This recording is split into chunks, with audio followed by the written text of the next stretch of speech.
Telangana CM Revanth Reddy అన్నకి నమస్కారం.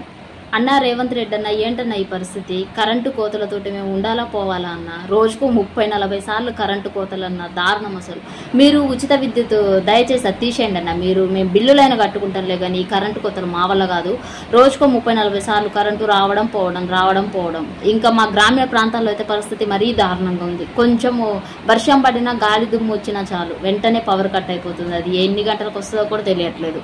మరోపక్క డిప్యూటీ సీఎం ఆయన ప్రెస్ మీట్లు పెట్టి నాణ్యమైన విద్యుత్ అందిస్తున్నాము, కోత లేని విద్యుత్ అందిస్తున్నాము అంటారు. ఎక్కడ అందిస్తున్నారన్న కోత లేని విద్యుత్? ఒకసారి వచ్చి చూడండి అన్న.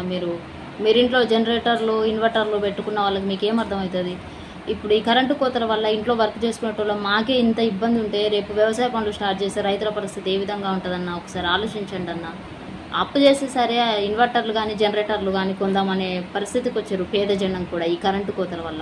బీఆర్ఎస్ ప్రభుత్వం చేస్తున్న అవినీతి అవకతవకల గురించే కదన్న ఆ ప్రభుత్వాన్ని పక్కకు నెట్టేసి కాంగ్రెస్ ప్రభుత్వాన్ని గెలిపించింది. కానీ మీరేం చేస్తున్నారు? కరెంటు కోతలు, ఇంత దారుణమైన కరెంటు కోతలు ఎప్పుడున్నాయన్న? ఏదేమైనప్పటికీ బీఆర్ఎస్ ప్రభుత్వంలో కనీసం 24 గంటల కరెంట్ అయిన ఇచ్చేవాళ్ళు. ఇప్పుడు కరెంటు ఉచితంగా అందిస్తున్నాము అన్న పేరు తప్పించి అది సక్రమంగా ఒక గంట నిలకడగా ఉన్నట్టు లేదన్న. రావడం పోవడం.